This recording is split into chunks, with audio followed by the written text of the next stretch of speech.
Mesdames et messieurs, bonsoir chez vous et merci de nous suivre sur BF1, la chaîne au cœur de nos défis. Bonsoir aux auditeurs de la radio Horizon FM qui reprend en direct le son de cette émission. Bienvenue à votre émission débat au cœur du sport. Qui, pour s'asseoir sur le banc des étalons les mois à venir? En tout cas, la Fédération burkinabé de football, lors d'un comité exécutif, a décidé de ne pas renouveler le contrat de Hubert Velud après la prestation mi-figue mi-raisin à la CAN 2023 en Côte d'Ivoire.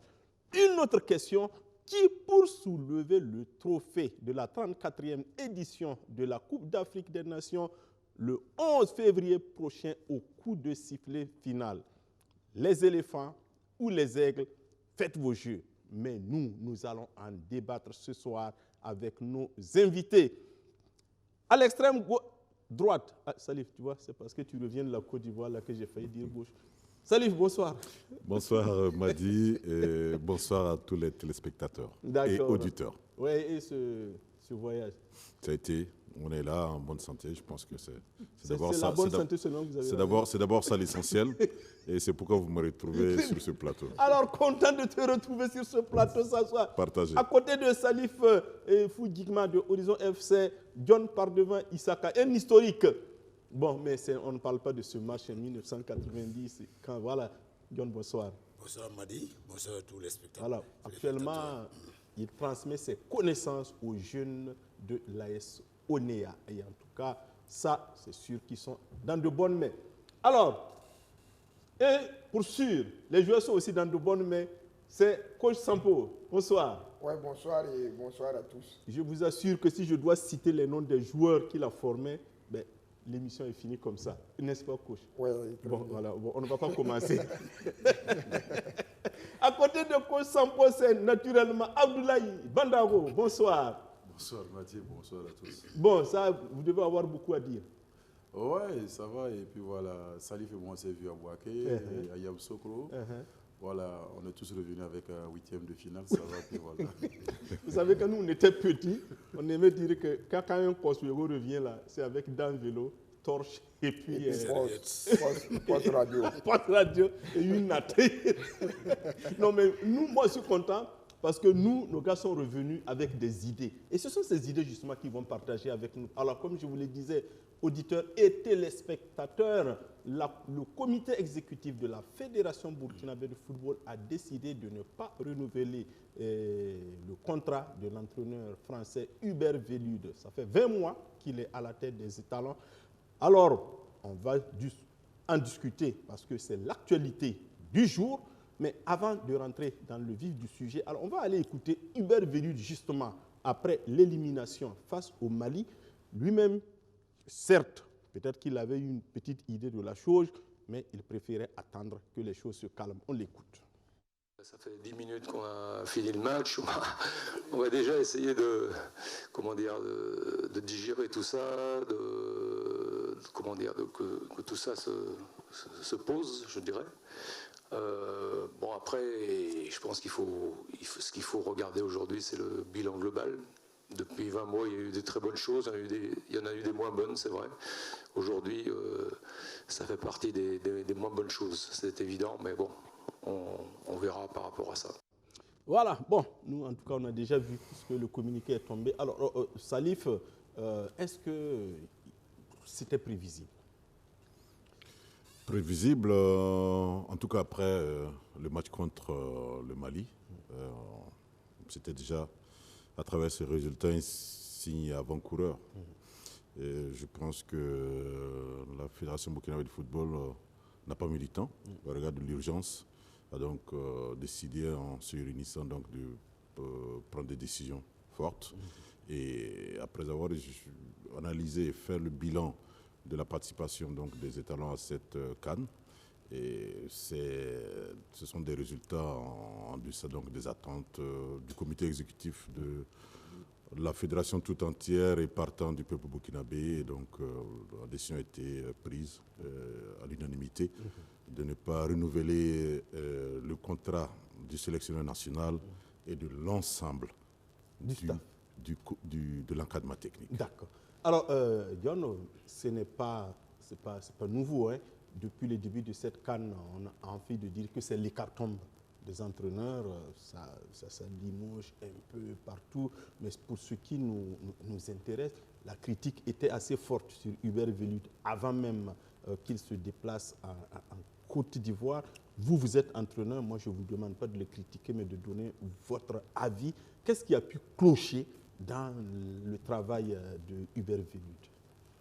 Bon, et apparemment, ce que moi je regardais dans certains matchs, je voyais déjà que l'équipe nationale burkinabé n'avait pas une identité. Elle vaquait tantôt à un système de jeu qui n'y était pas propre à elle. Et quand nous regardons ça, ici, nous aimons jouer un football vraiment un bloc un peu bas immédiat pour procéder à des attaques rapides. Mais ici, j'ai vu que tantôt l'entraîneur joue avec un système où il y a 3 attaquants et puis il y a toujours un grand trou au milieu de terrain.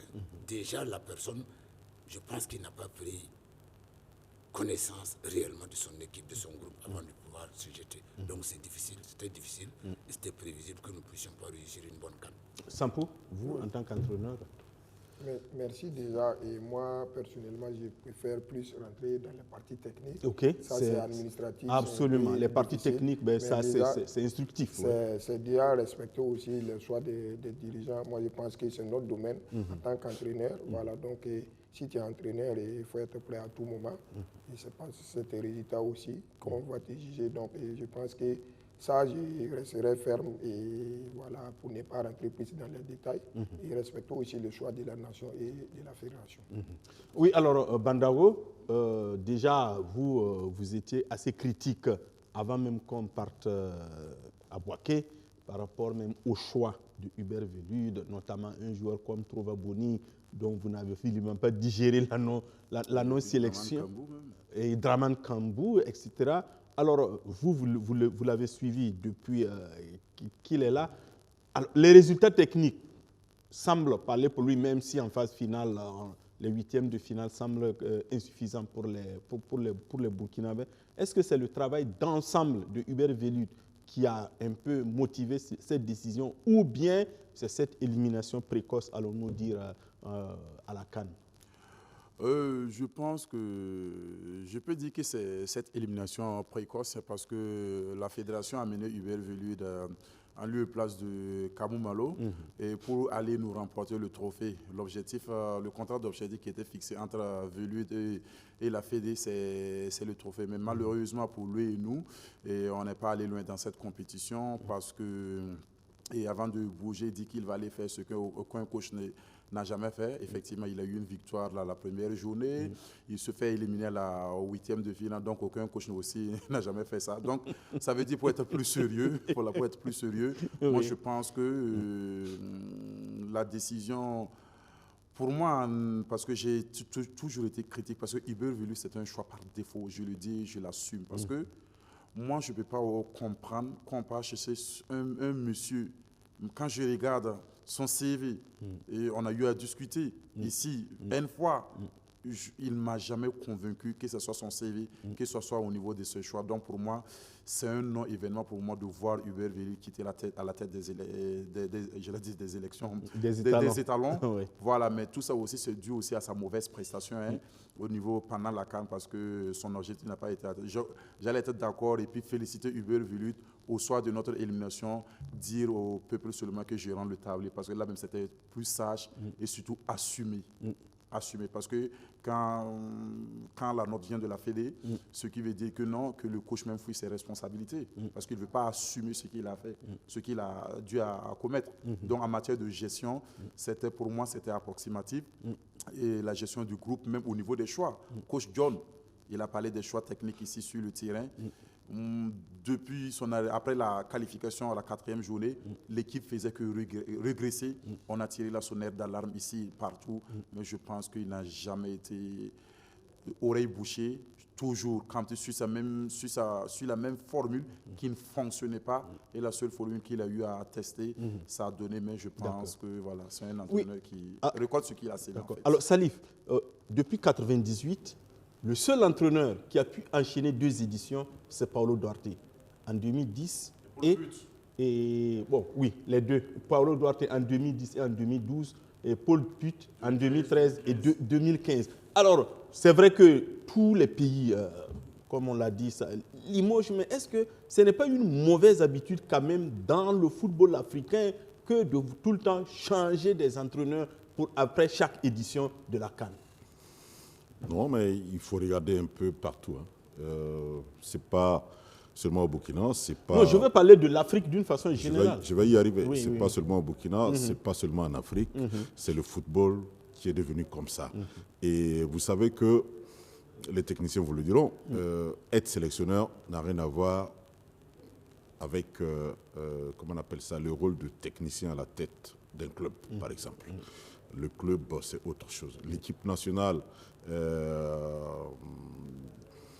commun des mortels parle d'entraîneur, mais le sens étymologique de sélectionneur, vous êtes là pour assembler des connaissances, des expériences déjà prêtes.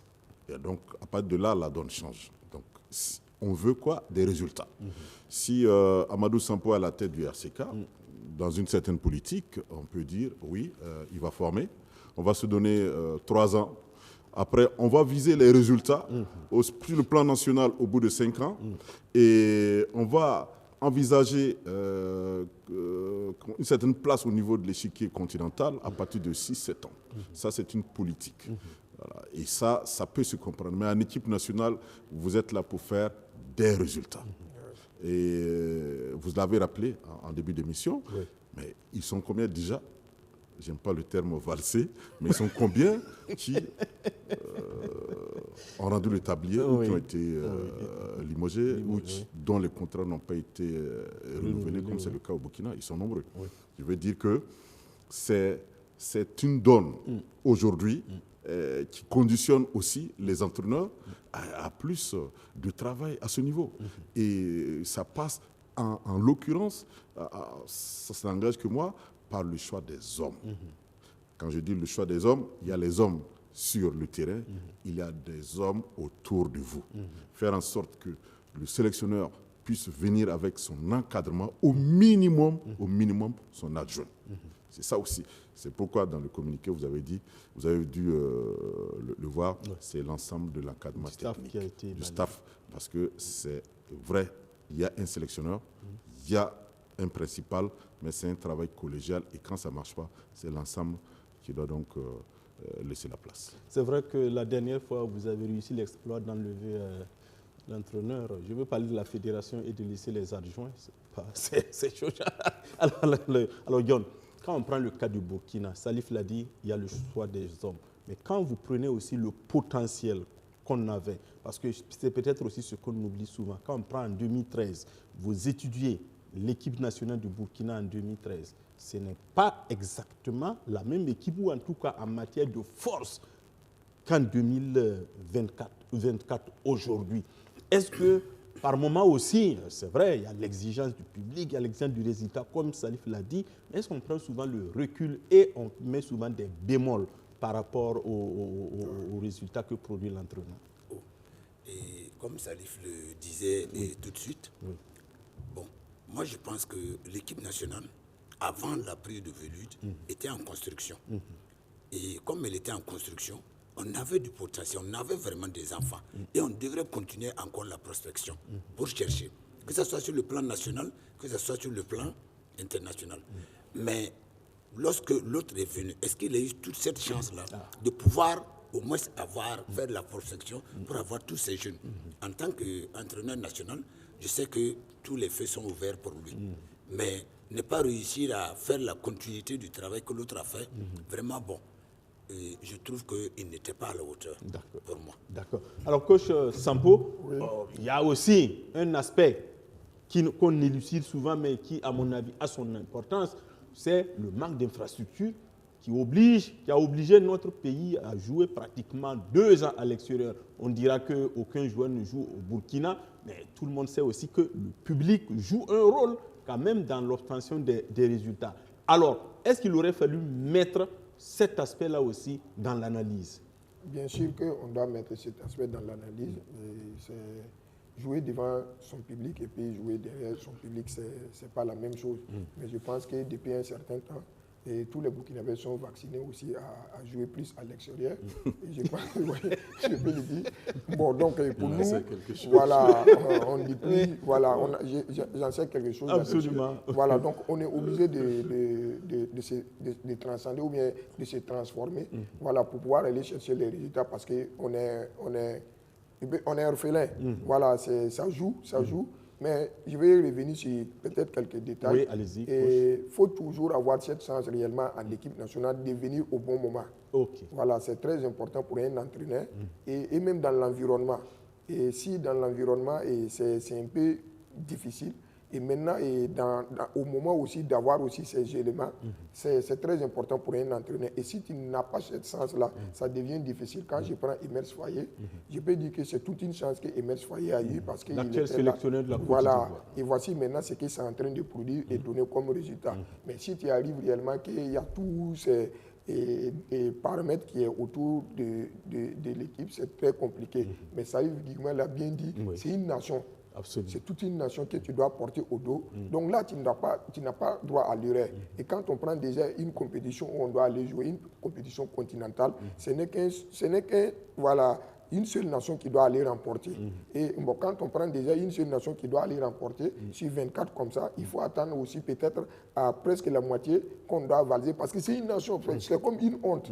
Et pourtant, c'est digé. Mais à ce niveau-là, c'est très exigeant. Moi, je pense que ce que vous dites, ça joue beaucoup.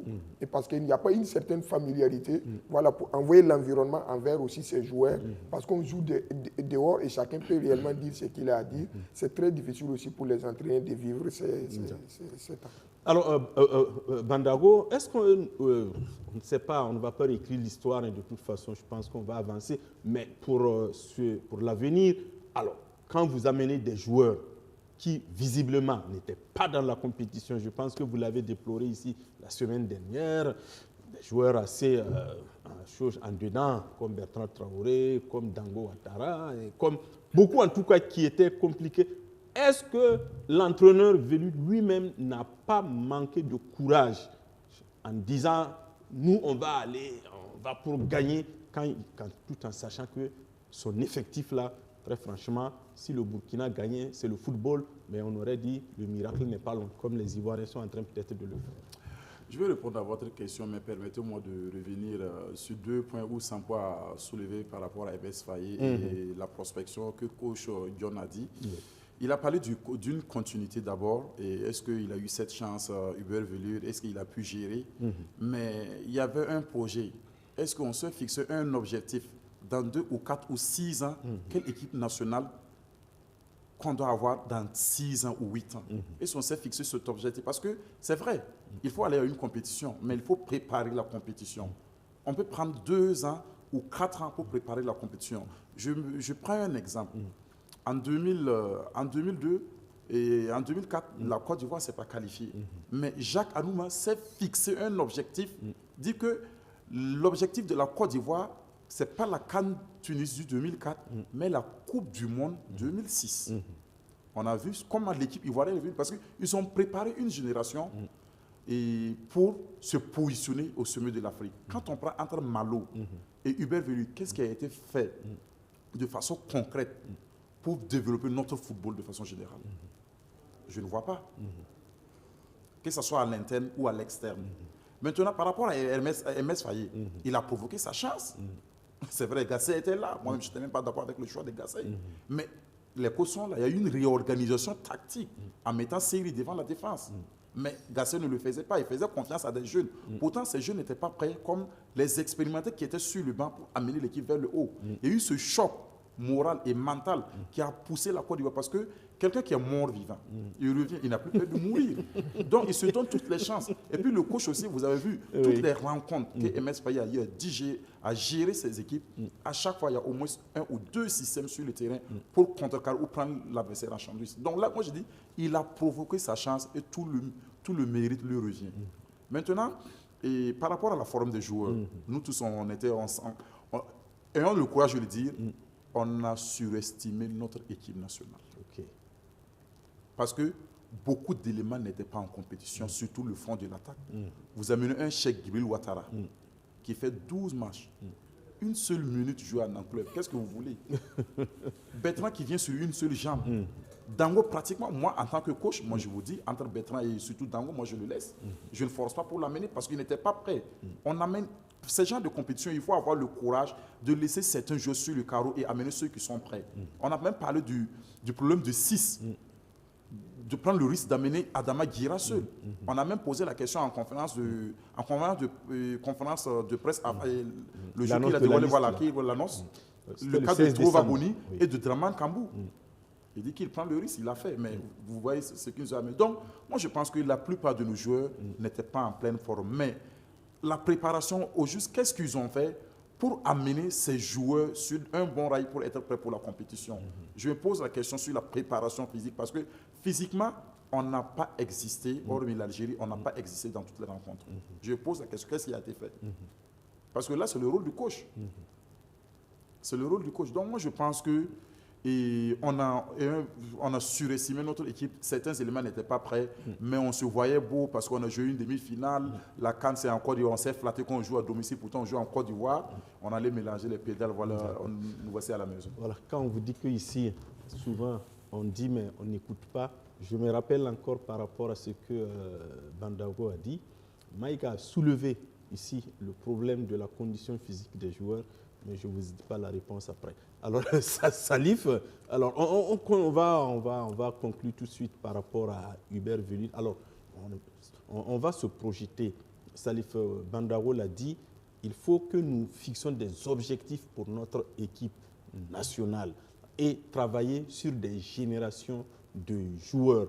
Alors, est-ce que, Salif, par rapport à ce que vous voyez, est-ce qu'avec la génération que nous avons, il y en a qui sont à leur 3e CAN peut-être, est-ce que vous pensez qu'il faut renouveler l'effectif ou bien, comme on le dit, une équipe nationale, c'est les joueurs en forme du moment, il faut accepter de poursuivre à ce que les gars, on sache que le gars, c'est bon comme ça? Mais renouveler, je ne sais pas ce que vous voulez dire par renouveler. Moi, je préfère plutôt le terme continuité dans la construction. D'accord. Voilà, parce qu'aujourd'hui, vous renversez tout. Je ne sais pas ce que vous amenez et ce que ça va donner. Rappelez-vous, l'année passée, je disais ici, sur un match, vous avez des joueurs qui peuvent exploser, flamboyants, mais sur une compétition, il faut d'abord l'expérience. Ensuite, on peut parler de forme physique et autres, mais il faut d'abord l'expérience. Okay. Voilà. Et même quand le débat s'est invité par rapport donc à certains joueurs, notamment Guira et autres, mais d'autres vont se raviser aujourd'hui et comprendre que on ne peut pas, parce que certains sont dans l'équipe nationale depuis un certain temps, ouvrir la porte et dire vous avez tel âge, il faut libérer le plancher. C'est pas comme ça. Guira l'a démontré. On a vu aussi les limites de certains jeunes. Donc, je pense qu'on est sur les 6-7 équipes les plus jeunes en termes de moyenne d'âge. Et on a aujourd'hui cette espèce d'amalgame, de mélange qui doit nous permettre de tirer profit et tout doucement coulisser vers des joueurs qui peuvent tenir sur 4-5 années encore. Donc c'est dans ce sens que je dis, il faut voir en aval et en amont. En amont, c'est toute une politique qu'il faut développer. Et il y a la matière pour ça. La preuve, on a aujourd'hui, même si ce n'est pas la meilleure équipe en U20, elle n'est pas mal. On a une très bonne équipe en U17. C'est une politique qu'il faut dans l'ensemble de la chaîne, voir là où il y a des soucis, et faire en sorte qu'on puisse retrouver sur les 23 qui étaient en Indonésie, avoir quand même quelques-uns dans 4-5 ans. Ça, c'est une politique en amont. Mais en aval, aujourd'hui, on a atteint un niveau où il n'est pas question de sombrer et puis attendre la relève pour... Non, ce n'est pas comme ça. Et c'est pourquoi, sur les échéances immédiates, il y a lieu donc de rectifier le tir. D'où justement ces décisions prises et qui doivent permettre d'aller, je pense, très vite. Les échéances, c'est quoi déjà, Madi? C'est en mars, il y a la journée FIFA, on peut jouer 2 matchs, entre le 18 et le 26 mars. Et après, vous avez en début juin, Égypte-Burkina pour les éliminatoires de la Coupe du Monde 2026. Et en début deuxième semaine de juin, vous avez Burkina-Sierra Leone. C'est ça que j'appelle les urgences. Donc, ce sont donc ces choses qu'il faut regarder en face de façon, j'allais dire, bien mûrie, avec l'ensemble des acteurs pour sortir des choses. Mais souvent, il y a des situations où vous ne pouvez pas attendre. Voilà, c'est là aussi le rôle des instances où il faut, je pense souvent, un électrochoc pour pousser à quelque chose. Quelqu'un parlait de je ne vous coupe pas. Alors, je parle par rapport à la situation contractuelle. Je pense que le contrat de Vélud finit en mars. Le communiqué est clair. Oui. Le contrat du sélectionneur national est l'ensemble de l'encadrement technique. Oui. Il y a des contrats qui finissent en mars et le dernier finit en fin avril. Donc c'est l'ensemble de l'encadrement technique. Mais par rapport à la journée FIFA de mars, qu'est-ce qu'on fait? Le comité exécutif prendra la décision. Et je sais que c'est sur le plan national en attendant. S'il faut aller avec la procédure d'appel à candidature, il y a quand même des techniciens qui peuvent faire l'affaire. On se rappelle. Non, je ne parle pas des intérimaires parce que jusqu'en fin mars, Hubert Vélud, de façon contractuelle, reste l'entraîneur des étalons. Ben oui. Alors, et s'il y a, avec la journée FIFA de mars, justement, comment on gère ça? On n'a pas encore la position du sélectionneur. Peut-être qu'il va... Je ne sais pas. Moi, je ne parle pas à sa place. Mais bien sûr. Mais c'est encore très tôt. C'est encore très tôt. Voilà. Non, il ne s'agit pas de résilier un contrat. Voilà, c'est ça. Non renouvelable. Voilà, donc, non renouvelable. Si en temps, il y a d'autres aspects qui entrent en ligne de compte, on tiendra compte de cela. D'accord. Alors, John, vous, le technicien que vous êtes, quand vous regardez ces aspects, alors une équipe nationale, comme on le dit, c'est totalement particulier par rapport à un club. Les joueurs et l'encadrement technique qui va venir, personne ne sait, puisque de toute façon, le mystère est à Ouara 2000, là-bas. Dans quel esprit on aborde ces choses, surtout par exemple les joueurs, puisque eux, de toute façon, on ne peut pas les changer? D'abord, il y a une ossature qui va rester. Oui. Et c'est parce que c'est la tête qui n'est pas là. Bon, comme il y a l'ossature qui va rester, il faut qu'on trouve au moins des gens déjà assujettis à cette cause qui savent déjà qu'est-ce qu'on doit faire avec ça. Parce que tout entraîneur qui va venir pour prendre actuellement la chose, il va venir avec son projet. Que ça soit, il faut qu'il soit un bon manager. Tout ce qui soit se trouver autour de lui, comme le dit Salif, et des kinés aux adjoints et tout ça, sans oublier qu'est-ce qu'il faut faire. Et bien visionner ce que son prédécesseur a laissé. Alors donc, comme Salif l'a dit, pour vous, vous êtes pour que l'entraîneur vienne ait au moins la latitude de choisir une partie de son staff. Non. Et je n'ai pas dit que l'entraîneur doit choisir une partie de son staff. Moi, à la place, si on doit me dire de gérer l'équipe nationale, je viendrai avec mon propre staff. On ne travaille pas avec qui on veut. On travaille avec qui on peut travailler, qui on peut faire un résultat. On n'impose pas un staff à un entraîneur. Si vous voulez du résultat, laissez-le avec ça. Mais pourtant, au Burkina, l'habitude avait toujours été, bon, ça ne date pas de maintenant, depuis 20 ans, on nomme l'entraîneur, on nomme son adjoint, on nomme l'entraîneur, on nomme son adjoint. Bon, voilà, c'est chose. Bon, on avait eu le cas Sidi Napon, Paul Puitou. Tout le monde voulait entrer entre entraîneurs. Après, on les allie comme à l'école. Paul Puitou est premier, Sidi Napon est deuxième. Et puis, ben, voilà. Mais en général, prenez. Coach Sampo est là. Allez-y l'imposer à un entraîneur adjoint et demandez-lui de vous donner des résultats. Il va fuir et puis vous laisser le tablier. Ah oui, parce qu'il ne peut pas travailler. Là où il a amené son adjoint. Oui, alors il amène son adjoint pour pouvoir travailler. Vous savez, être coach. Être coach, c'est plus que gérer une entreprise, c'est plus que gérer un petit rang qui ne dort pas. Parce qu'on t'attend où? Au résultat. Si vous amenez quelqu'un tout de suite, parce que, bon, on a journée FIFA, comme le dit Salif, on a les éliminatoires de la Coupe du Monde. D'ici là que ce monsieur vient, 1, 2, 3 matchs, ça ne va pas. Vous allez dire quoi? Que l'entraîneur n'est pas bon. C'est ça, non? Alors que l'entraîneur n'a pas eu le temps de se préparer, n'a pas eu le temps de bien connaître son groupe. Donc, Ok. Il ne faut pas le condamner. Coach Sampo, Oui. et par rapport à l'entraîneur qu'on va choisir, alors, il amène son staff ou bien de toute façon, Guillaume a dit que vous n'allez jamais accepter si on doit vous donner un adjoint. Mais franchement, coach, un entraîneur, est-ce qu'il faut lui imposer comme on avait l'habitude de le faire? Je dis, ça ne date pas de pratiquement 20 ans. Hein. Voilà, quand je me rappelle encore les Simondi, les quoi, tout ça, on disait, voilà, c'est adjoint, c'est un tel, parce qu'on disait que le blanc était venu pour former les Burkinabés. Là, on n'a vu aucun résultat à gauche. Ok. Oui. Mais et à ce niveau, il y a Salif qui avait parlé de quelque chose. Et la gestion des clubs et la gestion aussi au niveau des équipes nationales, c'est un peu difficile parce qu'il y a des projets aussi, voilà, que l'équipe nationale met. Et maintenant, en fonction aussi de l'entraîneur qui doit prendre.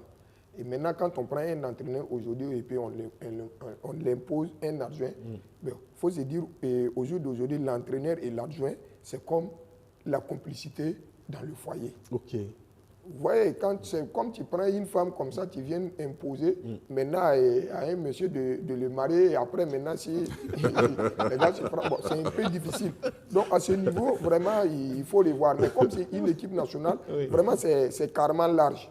Voilà, et des fois, il y a 2 adjoints, il y a 3 adjoints, ou bien il y a des gens, c'est toute une équipe où on prépare peut-être des gens à côté. Voilà, vous pouvez avoir des jeunes entraîneurs où vous les préparez, peut-être la relève, ils vont suivre et ce qu'il y a. Mais il faut qu'il y ait réellement de la complémentarité et que les gens réellement arrivent à comprendre et à savoir. Et chacun doit connaître aussi son poste. Voilà, tu es là pourquoi? C'est pour te préparer, c'est pour apprendre. Voilà, et c'est tout un travail de cohésion. Mais maintenant, c'est une équipe nationale. C'est différent de la gestion aussi dans le club. Et surtout si c'est dans un club où tu imposes un adjoint, ça va être toujours difficile. Mais en équipe nationale, il y a une certaine gestion qu'on peut le faire. Mais il y a des entraîneurs, on connaît, de haut niveau, ils ne vont pas venir et pour dire que tu dois faire le choix de mon adjoint. Ils ne vont jamais accepter. Et c'est la personnalité aussi de l'entraîneur qui est là. Donc, mais je vais revenir un peu par rapport, il y a Bandoro qui a parlé, voilà, et Salif aussi a abordé dans le même sens. Comment gérer aussi un effectif, peut-être une génération pour pouvoir arriver. Moi, je prends un exemple, par exemple, sur coach Oscar et moi. En 2019, on a été champion d'Afrique olympique, voilà, avec au Maroc, avec un bon groupe, vraiment, qui, au jour d'aujourd'hui, il y a quelques-uns même qui sont en équipe nationale. Je prends Cheikh Djibril Ouattara, je prends Ismaël Ouedraogo, c'est des gens qui ont fait la vague. Et juste après ça, on a eu une nouvelle génération où on a été vice-champion à l'IFOA-B.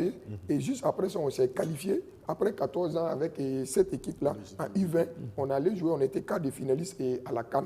Et c'était vraiment une génération de 2002. Et quand on prend cette génération, avec la génération qu'on a eue, il devrait avoir une compilation de travail et une bonne suivi. Et je prends l'équipe qui était vice-champion et IFOA-B, presque les 11 sont sortis. Et après, d'autres sont revenus, d'autres ont disparu, c'est comme les U17 que vous parlez au jour d'aujourd'hui. Et si on avait fait cette compilation de 2002, et quand on prend les Lassina, Traoré, c'est la même génération de 2002. Et s'il y avait une très bonne suivi, et cette Coupe du Monde en 2026, il n'y aurait pas de question, on allait y arriver. J'ai parlé et j'ai crié. Et j'ai même rentré même dans des échanges avec Oscar pour qu'on en parle. Et c'était une génération qu'on devrait préparer pour la Coupe du Monde 2026. D'accord. Bon, moi, je suis content que voilà, on revient sur cette réflexion par rapport au projet et préparer nos générations. Mais tout le problème, et moi je pense que voilà, c'est vrai, il y a le comité exécutif, il y a les clubs. C'est un projet de la direction technique nationale. Je pense qu'il y a un démembrement de la FBF. C'est ça. Je pense qu'il y a quelqu'un qui ne fait pas son boulot à quelque part. Quel est le rôle réel actuellement de notre DTN, de la direction technique nationale de notre football? On a parlé de toute cette stratégie. Cette formule doit venir de la direction technique nationale parce qu'il doit y avoir une continuité entre les générations. C'est vrai, on ne peut pas avoir, par exemple, si on a une bonne génération cadette, ne pensez pas avoir tous les 20 joueurs en équipe nationale. La moyenne, c'est 3 à 5 personnes. C'est ça. C'est au fur et à mesure. Parce que la moyenne, de façon mondiale, si vous prenez même que ce soit la génération 2001, en fait, ça ne dépasse pas 5 à 6 personnes qui sont en équipe nationale. Et tout ça se prépare, sans pouvoir donner par rapport à cette génération. Même regardez les jeunes qui ont joué la francophonie. Donc, il y a un manque de gestion par rapport à des générations. Donc, ça fait qu'on perd trop de talent. Donc, moi, je pense que la direction technique nationale doit trouver une stratégie, qu'il y ait une bonne suivi entre générations, que ce soit club, que ce soit cadet, junior, olympique. Il faut avoir un lien direct, un œil. Je peux dire, mettre en place une cellule impossible, parce que si tel est bon, on le propulse au fur et à mesure. Donc, il prend le parfait, il a le parfait, il essaie maintenant d'analyser l'environnement là où il est en train de partir. Non, mais si on part, on colmane de gauche à droite, après on amène quelqu'un, fait nous un résultat, mais je vous assure, si on ne prend pas garde, moi je vous dis, sincèrement, je néglige personne, La CAN au Maroc, on risque de ne pas participer à cette CAN parce qu'on marche en reculant. D'accord. Voilà. Donc, oui, Salif, rapidement, pour qu'on conclue cette première partie. Quelqu'un disait que la science avance aussi par erreur rectifiée. Je pense qu'il faut rester quand même optimiste. Absolument. Voilà. Non, je suis optimiste. Mais, voilà. Mais il y a aussi des aspects qu'il faut aujourd'hui, là, je pense, amener sur la table, c'est-à-dire le lobbying aujourd'hui, dans le placement des joueurs, et aussi la détection des talents, y compris les binationaux. Ça compte aujourd'hui, et par rapport à la politique de certaines nations, on voit que la différence, ça se fait, surtout au niveau de cette CAN. Au niveau de cette CAN. Voilà, on n'a pas, de toute façon, on ne peut même pas épuiser ce sujet, on ne veut même pas l'épuiser tant qu'on ne dira pas à la fédération Abimous entraîneur. Et voilà, et nous, on va continuer à le suivre. Mais vous savez, la CAN n'est pas finie. Le 11 février, c'est l'apothéose sur le stade Alassane, la pelouse du stade Alassane Dramane Ouattara. Les Super X du Nigeria seront face aux éléphants de Côte d'Ivoire, comme Emes Faye, les miraculés. Lui-même, il l'a dit comme ça, c'est pas moi. Qui va soulever la 34e édition? Personne ne le sait, on le saura au coup de sifflet final. Mais au moins, nous connaissons les protagonistes, comme je vous l'ai dit. Pour les demi-finales, Benjamin Kwame était avec la communauté ivoirienne au Burkina. Alors, on va suivre son élément. D'accord. Alors, on n'a pas encore l'élément. Alors, Salif, éléphant de Côte d'Ivoire, s'appelle X du Nigeria. C'est une étoile en plus, soit 4 pour le Nigeria, soit 3 pour la Côte d'Ivoire. Comment vous voyez cette finale? Finale de toutes les interrogations. Tant les deux équipes ont mérité leur place. La Côte d'Ivoire, à mon sens, a un léger avantage. C'est le fait donc de jouer devant son public, un public aujourd'hui qui a pris goût. Et quand vous prenez 4-0, c'est devant le même public. Oui, c'est pas la même chose. Mais après les choses, les choses se sont métamorphosées. D'accord. Le même public, oui. Voilà, est revenu et il y a eu, comment je vais dire ça, comme une espèce de glissade, et on s'est remis et on est sur le même carreau, mais on ne glisse plus. C'est ça qui est intéressant. Et à la fin, vous avez une équipe qui se dit, bon, aujourd'hui c'est vrai qu'on est juste à côté du métal, mais déjà jouer la finale est un gros coup pour la Côte d'Ivoire au regard justement de ce que vous avez rappelé ici. D'accord. Mais le Nigeria reste le Nigeria, et le Nigeria n'est jamais mort. Voilà. Et le Nigeria, face à cette Afrique du Sud, nous a aussi rappelé que mentalement, il est fort. D'accord. John, comment vous voyez cette finale du 11 février? Vraiment, c'est la CAN des Ivoiriens, comme ils l'ont dit. Ah oui. Et comme dit Salif, surtout les Ivoiriens, ils partent vraiment favoris dans ce jeu. Mais moi, mon favori, c'est le Nigeria. Ah oui. Parce que avoir le football déployé et avoir les Ivoiriens qui sont réveillés, un malade qui était presque mort qu'on a soigné, mentalement, il n'a plus de problème parce qu'il n'a pas de pression. Et là où il est arrivé, tout le monde est d'accord avec lui. Et surtout que le public ivoirien que la Côte d'Ivoire gagne ou perd actuellement, ils vont dire qu'ils ont gagné leur CAN. Vous êtes sûr? Moi, Est-ce que, bon, parce que l'appétit vient en mangeant, hein, oui, pas sûr que l'éléphant Même si on dépose une boîte là, ça donne une autre mentalité. Ça donne une autre mentalité, ça c'est vrai. Perdre ça encore, ça peut envoyer encore ça beaucoup donne de une choses. autre mentalité, Oui, ça c'est vrai. C'est quand même une étoile Mais que tu dois porter sur le maillot. Mais vu d'où vient la Côte d'Ivoire, vraiment, moi, d'abord, je les félicite. Et surtout, je me dis que actuellement, là, ils ont déjà gagné leur CAN parce qu'ils ne s'attendaient pas à atteindre cet objectif-là. La finale, là, à partir des matchs de poule, là, la Côte d'Ivoire était morte. D'accord. Alors, Coach Sampo, quand on prend le potentiel, bon, si encore le Nigeria, c'est quand même un rouleau compresseur, même si les Sud-Africains les ont amenés jusqu'à chose. Alors, la Côte d'Ivoire, certes, il y a la volonté, mais est-ce que jouer justement, se réveiller, bon, la mort clinique qui n'est pas passée à la mort réelle, et puis on arrive, est-ce que ça va mettre une pression supplémentaire sur ces éléments et pour qu'ils se disent que, ben, écoutez, il faut qu'on aille coûte que coûte jusqu'au bout, alors que vous êtes un entraîneur et vous êtes mieux placé pour savoir que le coûte que coûte là peut souvent se retourner contre vous? Oui, moi je prends un match à 50%, voilà, de part et d'autre, mais avec un ascendant psychologique au niveau des Ivoiriens. Parce que quand une équipe se déchaîne comme ça, et moi, il y a longtemps, j'avais vu une équipe ivoirienne jouer de cette façon. Parce que quand on regarde, c'est comme ils ont pris le cœur des Burkinabés. La Côte d'Ivoire, c'est vraiment occuper les espaces, faire les techniques. Mais je vois une équipe ivoirienne qui est solidement défensive et qui part à la combativité. Quand je regarde face au Mali, ils ont fait bloc bas pour procéder par des contre-attaques. C'est une première fois que je vois une équipe ivoirienne qui joue en bloc et qui ne procède pas de contre-attaques parce qu'ils ont compris beaucoup de choses. Et ils se sont sublimés juste après aussi leur élimination précoce. Et c'est un coup de chance, voilà, c'est un coup de chance qu'ils ont eu.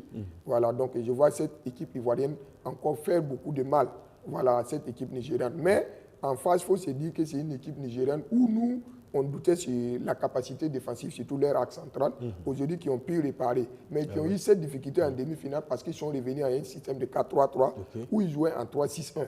Voilà, en 3-6-1, c'était une défense solide où ils n'arrivaient pas réellement à trouver les failles et ils ont eu une attaque de feu qui vont vite et ils ont vraiment un monstre aussi devant et qui met de la grinta. Donc c'est une équipe nigériane, voilà, très très conquérant et qui ne force pas pour aller gagner ce résultat. Mais je ne sais pas si Zaïdou était suspendu ou bien c'était un coup de blessure parce qu'il était absent. Il était absent. Voilà, ce qui fait que l'entraîneur a changé un système et ce système réellement ne les a pas permis de bien dominer face à l'Afrique du Sud. Voilà, et s'ils ont vraiment Zaïdou pour revenir en système de 3-6-1, vraiment ça serait, moi je me dis ça serait une des belles finales que nous allons voir parce que cette équipe ivoirienne est capable d'étouffer aussi cette équipe nigérienne. Alors, Bandago, tout le monde se focalise sur un homme, d'abord par sa combativité et surtout par son esprit collectif. C'est Victor Osimhen. Pour moi, le meilleur joueur de la CAN. Ah oui, d'accord, ok. Alors, comment vous voyez justement l'apport de ce joueur? On ne parle pas de lui spécifiquement, on sait qu'il est dans un ensemble, mais il transcende tellement par sa personnalité et par son apport à son équipe que on ne peut pas passer sous silence ce qu'il fait. Vous savez, Osimhen, c'est un excellent joueur parce que Osimhen s'est fixé un objectif. Je viens jouer pour ma nation, je viens me battre pour ma nation. Le fait de ne pas être tout le temps le buteur ne lui dérange pas. Mais regardez son jeu sans ballon. Oui. Osimhen te libère toute une surface. Mais regardez le but de Lookman face au huitième de finale. C'était non, c'était pas l'Angola. Huitième de finale, c'était face à quelle équipe encore? Le Cap-Vert. Non, pas le Cap-Vert. Non, l'Angola. L'Angola, absolument. Donc regardez son but. Et puis regardez le but de Lookman encore en quart de finale. Donc Victor Osimhen, il joue de telle sorte pour mettre en évidence ses coéquipiers, mais pas lui. Donc son jeu sans ballon ou avec le ballon m'impressionne énormément et c'est la raison pour laquelle je dis, pour moi, il s'en engage que moi, c'est le meilleur joueur de la CAN, Victor Osimhen. Donc revenons sur la rencontre, la finale. Pour moi, c'est équilibré, comme Sampo l'a dit. C'est équilibré. C'est vrai que l'ascendant psychologique est côté ivoirien, mais la Côte d'Ivoire, c'est une équipe qui s'adapte à tout. C'est la première fois qu'on voit la Côte d'Ivoire subir. Parce que face au Mali, après le carton rouge, elle est venue en 3-5 quand elle a la balle et en 5-3-1 quand elle n'a pas la balle. Donc, ils ont réduit les espaces parce qu'ils savaient que les Maliens allaient procéder et exploiter les espaces. Mais ils ont réduit ça avec un Mas Gradel comme piston qui n'évite pas le combat. Donc, moi, je pense que ascendant psychologique, c'est vrai côté ivoirien. Maintenant, la seule chose, le seul bémol, c'est que le Nigeria, c'est une équipe qui ne veut pas dominer.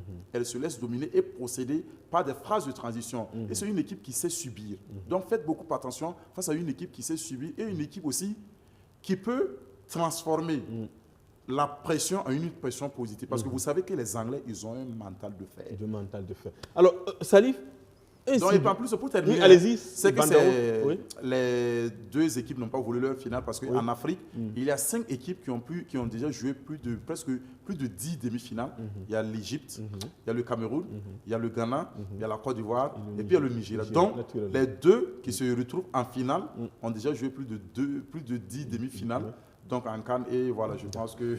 Alors, Salif, ainsi du destin des deux côtés. Burkina, Nigeria, dans le même groupe. Ouais, on se retrouve en finale en 2013. Le Nigeria remporte. 2015, Côte d'Ivoire élimine le Nigeria. Il remporte. Alors, est-ce qu'on peut dire que les planètes sont alignées et naturellement, il faut bouger quelque chose? Je vous vois venir. Oui. Mais c'est des aspects subtils, souvent... Ça peut jouer psychologiquement. Ouais, les Nigériens, parce que comment il s'appelle, il y a un Nigérien qui disait que leur parcours de 2024, c'est comme en 2013. Bon, voilà, où ils ont remporté la Coupe naturellement. Lui, il voit les choses positivement comme ça. Ouais. Bon, c'est souvent aussi sous l'angle de la superstition et tout. Oui.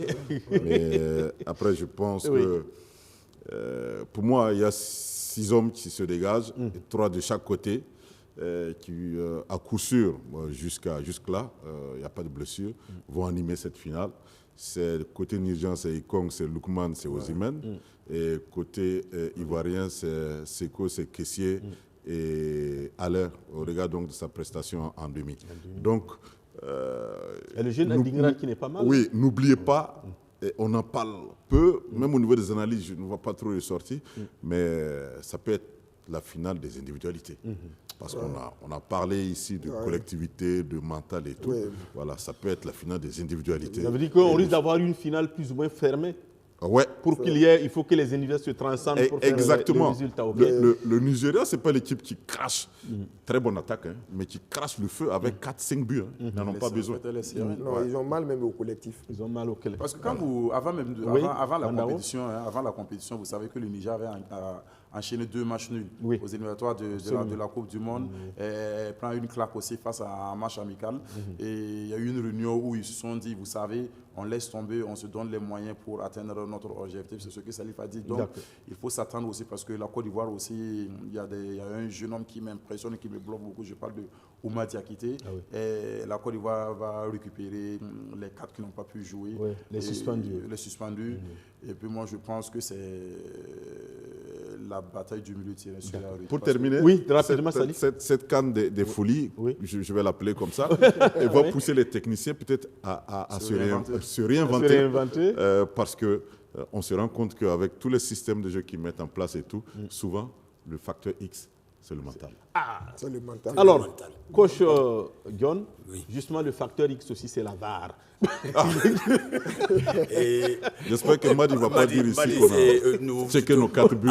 Alors, par rapport à l'arbitrage, on disait que c'était le meilleur arbitrage, mais c'est l'arbitrage aussi qui a fait beaucoup de polémiques. On a vu l'arbitre gabonais qui aurait pris 3 ans, il y a l'arbitre... la VAR qui a décidé de beaucoup, en tout cas du destin du match. Alors, pour cette finale, ça sera 90 minutes, mais comment vous voyez justement la direction du match? On ne sait pas qui va arbitrer d'abord. Bon, et la VAR, vraiment, c'est un autre élément du football. C'est le Mauritanien qui va arbitrer. C'est un Mauritanien? Oui, d'accord. Parce que la VAR, vraiment, peut amener à changer beaucoup le résultat du match. Absolument. Surtout que la pression du public je sais que ça va dérouter beaucoup les arbitres. Ça, il ne faut pas qu'on se le Mais cache. il faut que par d'avance sache qu'on est passé de 2-0 pour le Nigeria à 1-1 Ah ouais. Oui. à la fin. Ah ben ouais, et c'est la VAR. Mais- C'est la VAR. mais- C'est la VAR, voilà. Sans la VAR, C'était légal ou pas, sans c'est ça la aussi. VAR, Oui. le but était légal. Oui. Sans la VAR. Le pénalty est légal aussi pour Oui, Absolument. le pénalty est légal. Absolument. parce Mais- qu'il y a la VAR. Mais Oui. c'est pour vous dire que la VAR serait très, très, très, très déterminant dans cette finale. Dans cette finale. Alors, coach Sampo, pour finir. Mais de toute façon, il faut faire en sorte que la VAR n'intervienne pas. Parce que, Ou bien? parce que quand Oui. tu regardes le style de jeu, Oui. surtout du Nigeria, Nigeria, oui. qui joue beaucoup avec ses pistons. Ces pistons, oui. Vous voyez, non? Oui. Donc, ça va faire quoi? Ça va faire que beaucoup vont se jeter comme notre Issa Kaboré, qui va aller au contact. Et en ce moment, la VAR serait là vraiment pour élucider certains D'accord. problèmes. Alors, coach Sampo. Ou bien, Sampo. Je ne sais pas combien de pénaltys ont été sifflés sur Issa Kaboré, mais il nous fait énormément du bien. Ça, je suis d'accord avec Coach lui. Sampo, oui, pour finir, par rapport à la direction, on fait confiance aux arbitres. Hein. De toute façon, on sait que ce sont des gens qui se battent pour que ça soit là. Mais quoi qu'on dise, ils tiennent souvent aussi le destin des matchs entre leurs mains.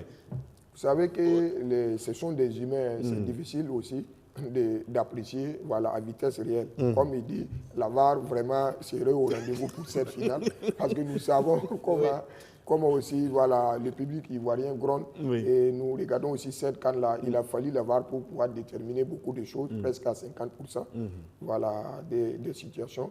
Mais ce n'est pas simple. Des fois, il faut fermer l'œil, parce qu'il faut voir celui qui est en face et fermer l'œil. Même la VAR a fermé l'œil sur le tac de Sadio Mané et juste après ça, il y a un penalty où il ne peut plus revenir là-dessus. Voilà, donc c'est un peu difficile. Oui, mais lui, il a pris pour son compte. Hein. Voilà, il a pris pour son compte. Et la finale, là, pourquoi pas, quelqu'un peut prendre pour son compte. Ah oui, absolument. Voilà. Moi, je me dis, en demi-finale, il y a eu le pied de Pas tronquer les résultats. Hein. Ouais, il y a eu le pied de Alain sur le défenseur. Oui et non. Et c'était Congolais. Malien. Là, oui. Voilà. Ah Et oui, juste après ça, les Maliens n'ont pas digéré. pourtant, dans la Oui, transition, ils n'ont pas digéré. il y a eu une transition. Et au bord de la surface, il y avait un accrochage sur Yves Bissouma, où il y avait un coup franc très dangereux. Et l'arbitre a fermé les yeux. Et c'est sur la transition Et qu'il y a eu. la VAR a fermé les yeux. La VAR a fermé. Il y avait faute. Voilà, donc vous voyez déjà ce que ça donne. Et après, maintenant, la Côte d'Ivoire fait. Bon, on y peut rien, c'est des erreurs d'appréciation Oui. qu'on est obligé de faire. Et c'est ça la beauté du football. Oui. Et moi, je reviens là-dessus pour conclure, pour dire, moi, la VAR vraiment est venue pour enlever ce qui est naturel, ce qu'on ressent naturellement. Puisque la VAR nous amène à quelque chose, on peut arrêter le match en 5 minutes et puis revenir pour jouer un penalty ou bien refuser un but où on avait jubilé. Bon, moi, personnellement, je n'aime pas la VAR. D'accord.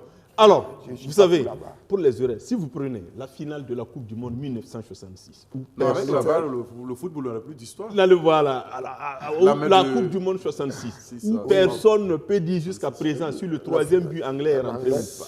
La main de Dieu de Maradona en 1986, le fameux penalty de Victor Ikpeba, Coupe d'Afrique des Nations 2000, où l'arbitre dit c'est pas rentré, après on a dit c'est rentré. Alors, bon, la VAR est venue. S'il y avait eu la VAR, peut-être qu'on n'aurait pas eu Ah non, tout je ça. pense La que VAR a éliminé la Gambie. Il y a eu la main. Là, c'est la VAR qui élimine la Gambie. Le 3-3, la Gambie était qualifiée, mais il a fallu vérifier par la VAR pour regarder qu'il a mis la main. Bon, naturellement, on perd beaucoup de choses. On perd beaucoup de choses, d'accord. Non, mais malheureusement, oui. en fait, ça Bandago, faut comprendre parce aussi qu'on est- que c'est le foot on a dit business, que c'est donc fini. ça fait qu'il y a trop Il y d'implications. a trop Donc, ce n'est plus d'implications. j'ai peur qu'on dise demain qu'ils sont des robots maintenant qui vont jouer à la Oh, place que Dieu des nous en humains. garde. Et en tout cas, et bonne chance. Et félicitations aux frères ivoiriens. Deux secondes, Marie. Oui, salut, Pour 2 la réussite secondes. de la CAN. Honnêtement, où ça me dérange, Oui. où je ne peux même pas comprendre, Oui. c'est quand vous laissez les joueurs manifester leurs joie. Ils vont haranguer, il y en a même qui fouettent et tout. C'est pour monnaie, pour venir dire qu'il n'y a pas but. Il n'y a pas vu. je Mais pense demandez à Osimhen pour le deuxième but, il vous dira. hein. Bon, Mais il y a Voilà. un truc qui On est- m'intrigue. Hein. Oui. La première règle, m'a dit ancien arbitre, la première règle dit quoi? Que la décision de l'arbitre est sans. Et oui, mais bon, Mais pourquoi là, on oui, le mais rappelle les lois, c'est modifié. Hein, voilà. Mais non, non, Là, on modifie tout pour s'adapter. Voilà, on est, Il y a on un est carton, en il y fait... a un carton bleu qui est en route. D'accord, oh là là, bon, on est en fin d'émission. Bon, alors, la VAR, bon, on espère que demain, dimanche, tu ne vas pas intervenir pour que ça soit clean. Voilà, bon, et puis ça va aller. Alors, merci Salif d'être venu. Merci à vous, merci à tous. Merci coach John. Merci à vous, Merci à coach tous. Sampo. Oui, au plaisir. Merci à Abdoulaye Merci beaucoup, Babandago. Madi, c'est gentil. Merci à Irène Nana et à toute l'équipe de réalisation. Awa Sanou, notre chef d'édition. Le champion, c'est celui qui croit en lui-même quand personne ne le croit. Force et victoire à ceux qui se battent pour que nous puissions venir parler librement de football, notre passion, chaque vendredi. Alors, on va se dire vendredi prochain pour savoir qui a remporté cette CAN. Si ce n'est pas la Côte d'Ivoire, ça sera le Nigeria. De toute façon, quelqu'un va prendre le trophée. Soit les Ivoiriens donnent ça à Alassane Dramane Ouattara, ou les Nigériens remettent ça à Ahmed Tinubu, le président. Mais dans tous les cas, l'Afrique aura un nouveau champion puisque les Sénégalais sont rentrés. Alors, sur ce, on se donne rendez-vous vendredi prochain pour un autre numéro de votre émission Au cœur du sport. Au revoir.